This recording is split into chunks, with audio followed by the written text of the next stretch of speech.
अस्सलामुअलैकुम दुनिया सबा में आपका स्वागत है। तो बस मैं निकल पड़ी हूँ आज कड़ाके की धूप में अपने बेटे के साथ थोड़ी बहुत शॉपिंग के लिए। यानी कल का दिन मायरा का स्पेशल डे है। मायरा मेरी प्यारी प्रिंसेस कल इस दुनिया में आई थी, तो सोचा क्यों ना मायरा के लिए कुछ ड्रेस ख़रीद लूँ और दानियाल को भी कुछ दिला दूँ। और दानियाल को भी लेना था अपनी बहन के लिए गिफ्ट, तो बस वो मेरे साथ आ गए थे पास के ही एक वी मॉल में। तो ये हमारे घर के थोड़े ही पास है, तो मैं यहाँ आ जाती हूँ। यहाँ मुझे आसान पड़ता है आना, तो यहाँ का कलेक्शन मुझे अच्छा लगा। वैसे सच बताऊँ तो मैं मॉल के कपड़े ज़्यादा नहीं ख़रीदती हूँ क्योंकि मुझे नहीं समझ आते हैं, बट आजकल यहाँ पर बच्चों का कलेक्शन मुझे अच्छा लगा तो इसलिए मैं यहाँ आ गई थी।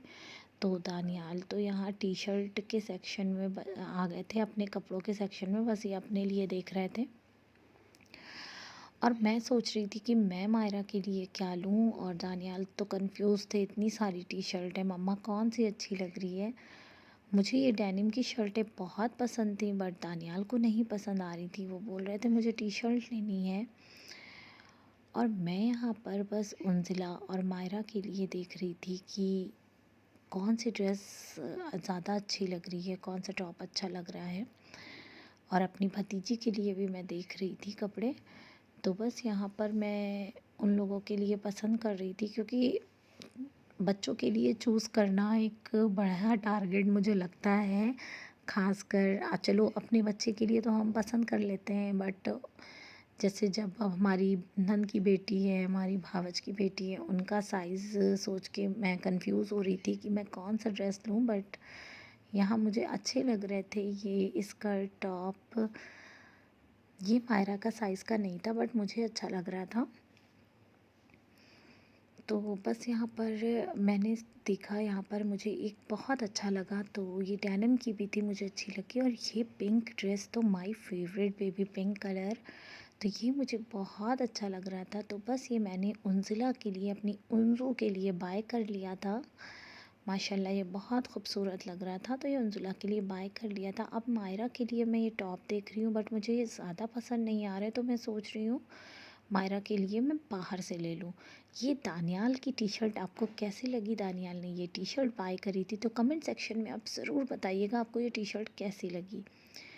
और ये देखिए कितने प्यारे से क्यूटी पाई, इनकी नोज़ आइज़ कुछ नहीं है, बट ये तब भी अच्छे लग रहे हैं। और ये दानियाल की टी शर्ट दानियाल को बेहद पसंद थी। दानियाल ने यहाँ से हैट भी बाय करी, क्योंकि इन्हें ये हैट बहुत पसंद आ रही थी। तो बस अब हम यहाँ पर ज़्यादा शॉपिंग नहीं करेंगे, क्योंकि अब मैं मार्केट से शॉपिंग करूँगी, क्योंकि मुझे मायरा के लिए यहाँ पर कुछ अच्छा नहीं लगा। बस मैं यहाँ बिलिंग कराने आ गई थी। मैंने उंजिला के लिए ही लिया, अपनी भतीजी के लिए भी यहाँ मुझे नहीं समझ आया। मैंने उंजू के लिए ये पसंद करा, उनकी मम्मा को दिखाया तो उन्हें भी पसंद आया। बस मैं यहाँ मार्केट आ चुकी थी। देखिए ये सूट का कलेक्शन कितना अच्छा है, कॉटन के सूट हैं, बड़े प्यारे प्यारे हैं। और ये पास में नीलू की शॉप है, यहाँ बहुत अच्छा कपड़ों का कलेक्शन मिलता है, मुझे तो बहुत पसंद आते हैं। बस अब ये मैं यहाँ से फटाफट ख़रीद कर निकलूँगी, क्योंकि रोज़े का भी टाइम हो जाएगा। तो बस मैं घर पे आपसे बात करती हूँ। तो फ्रेंड्स अब मैं घर आ चुकी थी शॉपिंग करके, क्योंकि कल हमारी क्यूटी पाई का बर्थडे है। यानी मेरी प्रिंसेस इस दुनिया में आई है, मीन्स थी नहीं, आई है। तो माशाल्लाह मेरी प्यारी बेटी है ये मुन्नी मायरा। तो बस मायरा के लिए थोड़ी सी शॉपिंग करने गई थी, और दानियाल ने भी मायरा के लिए कुछ सरप्राइज़ रखा था। यानी कब से ये पैसे काउंट कर रहे थे मायरा के लिए कि मैं मम्मा मायरा को कुछ गिफ्ट दूंगा। तो मैंने कहा चलो ठीक है। फिर इनके पापा ने भी कहा चलो मैं थोड़े और पैसे दे दे रहा हूँ, तो तुम जो ये मायरा बहुत पसंद करती हैं, तो आप लोग गेस करिएगा आखिर दानियाल ने मायरा को क्या दिया। ये एक सस्पेंस है, यानी सस्पेंस क्रिएट किया है। तो आप लोग बताइएगा कमेंट सेक्शन में कि क्या मायरा मतलब मायरा को दानियाल गिफ्ट दे रहे हैं। तो वो आपको परसों के व्लॉग में पता चलेगा, मीन्स कल वाला तो ये व्लॉग डलेगा, और उसके बाद वाले व्लॉग में आपको पता चलेगा। मुझे देखिए। और अब इसके बाद मतलब कोई बर्थडे सेलिब्रेट नहीं कर रही हूँ, क्योंकि रमज़ान चल रहे हैं, और वैसे भी मैं बर्थडे सेलिब्रेट नहीं करती हूँ। मैं ज़्यादातर बच्चों को बाहर घुमा लाती हूँ, या उनको कुछ दिला देती हूँ, या घर में कुछ अच्छा बना लेती हूँ बच्चों की खुशी के लिए, बस इससे ज़्यादा कुछ नहीं करती हूँ। बट क्योंकि ओह इनकी मॉम को लाइक कर दिएगा, सो क्यूट, इनको भी लाइक कर दिया एंड आपको क्लिक कर बचा दिए। हाँ नौटंकी को बचा दिए। तो बस अब कल का क्या है दिखाऊंगी इंशाल्लाह। तो रमज़ान है तो रमज़ान में बस एक छोटा मोटा अफ्तार यानी घरी का, घर के ही लोगों में बस अपनी नंद को बुलाऊंगी और हमारी सिस्टर है, हमारी भावज हैं, बस ऐसे ही घर का छोटा मोटा ऐसे ही कर लूँगी, वो भी मायरा के इंसिस्ट करने पर कि मम्मा बुला लीजिए, तो इंशाल्लाह होगा। और आज मतलब मैं आपसे कुछ शेयर करना चाहती हूँ, वो है रमज़ान की एक छोटी सी हदीस जो मैं आपके सामने मतलब इस रमज़ान मुबारक में आपसे मैं शेयर करना चाहती हूँ कि हमें किन चीज़ों से बचना चाहिए। सिर्फ रोज़ा रखना और नमाज पढ़ना ही मेन काम नहीं है, मेन सबसे मेन इम्पॉर्टेंट चीज़ है, 1 मिनट हाँ, तो सबसे मेन बात है कि हमें इस माह रमज़ान मुबारक में और उसके अलावा भी हमें गीबत से बचना चाहिए। मतलब हमें ये नहीं कि हम आपके साथ बैठे हैं और आप गए और आपके पीठ पीछे बस बुराई करना, दूसरों के घर बर्बाद करना, मतलब ऐसे लोग बहुत हैं दुनिया में।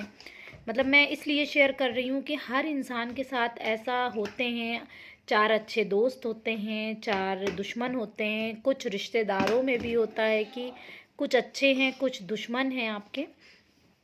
तो मैं यही कहना चाहूँगी कि ऐसे दोस्तों और ऐसे दुश्मनों से बहुत बच कर रहिए और ज़्यादातर हो सके तो गीबत से बहुत बचिए। अगर आपके सामने कोई बुराई कर भी रहा है ना तो उसे इग्नोर करिए और मतलब ना सुनिए तो ज़्यादा ही बेहतर है, उसे उस बात का अच्छा सा जवाब दे दीजिए, वही काफ़ी है।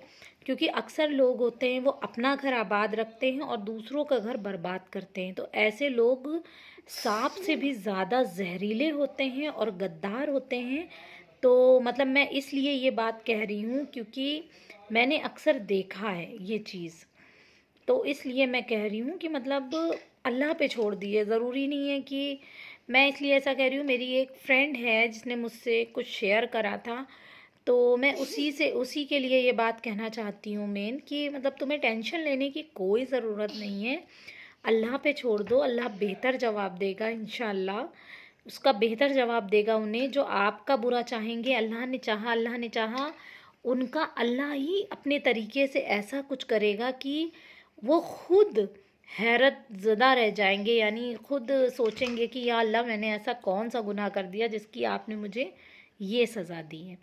तो अगर हम उनका जवाब दे देंगे तो मतलब फिर कोई मायने नहीं है। मतलब अगर आपने जवाब दे दिया उनकी बात का, जैसे उन्हीं ने आपसे कुछ कहा और आपने उनको, आपका उन्हीं ने घर बर्बाद करना चाहा या आपका बुरा चाहा और आप सोचे नहीं पलट कर मैं भी इसके साथ यही करूँ, तो नहीं होगा। उसके लिए आपको थोड़ा पेशेंस रखना पड़ेगा और सब्र के साथ ही ऊपर वाला होता है।